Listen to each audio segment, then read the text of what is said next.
Hello, cooking enthusiasts. This week's video, quite honestly, is going to be potentially a little bit boring, but it's an important building block for future recipes. Today we are going to be discussing invert sugar or invert sugar syrup, which is a very important ingredient both for frozen desserts and also candy making. For the very basics, invert sugar syrup is essentially just a syrup where sucrose has been broken down into glucose and fructose, and this has certain desirable properties both for candy making and frozen desserts.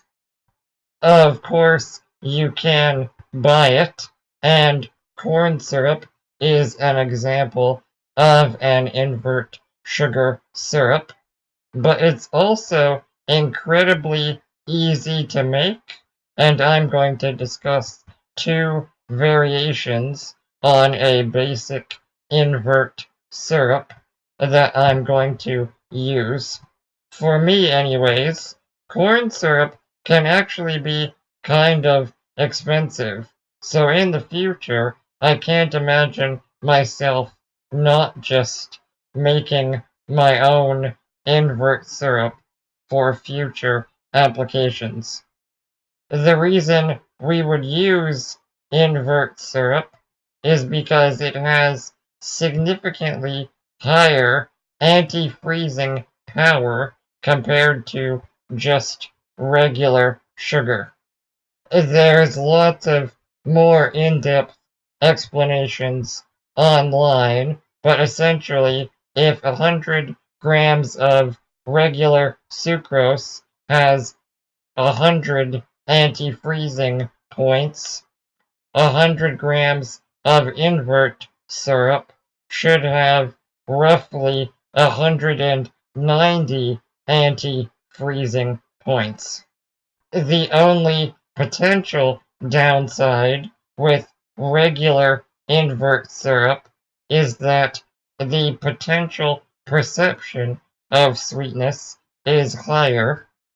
If regular sugar is 100, then invert syrup is roughly 130. This is usually balanced by combining invert syrup with pure dextrose. The versions of invert syrup that I made were very close to a reliable recipe, so the anti-freezing power should be close enough to that recipe, but the perceived sweetness is going to be a little bit different. First is a basic golden invert syrup, which is going to be very similar to golden syrup that is popular in the UK. 700 grams of sugar that was previously toasted in the oven at 300 Fahrenheit until lightly caramelized, 300 mils of water, and 3 grams of both citric acid and baking soda. You bring the water and sugar up to 80 degrees Celsius, and then you add the citric acid and bring it all the way to 85 Celsius before turning off the heat. Once the syrup cools down to 65 Celsius, you add the baking soda to neutralize the citric acid. Be careful of any foaming. And then you simply store the invert syrup in a clean jar. Again, should work perfectly as a corn syrup or invert syrup for both ice cream and for candy making, but a slightly lower sweetness perception and a very slight caramel flavor.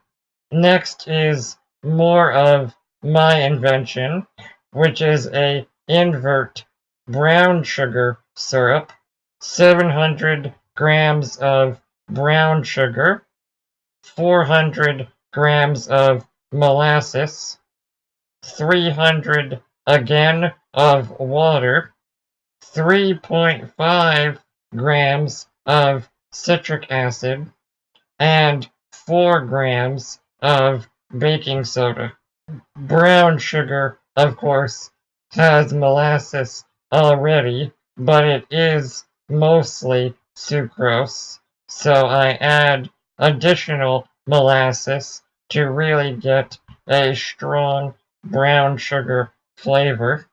Molasses is also naturally acidic, but I've added additional citric acid just as insurance to make sure any sucrose gets broken down.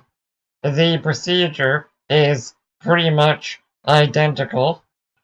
I dissolved the water and molasses first, and then added the brown sugar, brought it to 80 Celsius before adding the citric acid. Once it reaches 85, you turn the stove off, let it cool down to 65, and add the baking soda. Stir until the foaming subsides. And then you have brown sugar invert syrup.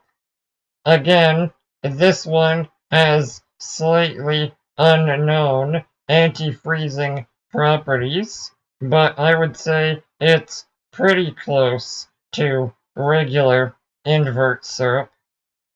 But lots of brown sugar flavor, and I would say sweetness perception is actually probably closer to regular invert syrup compared to the golden invert syrup.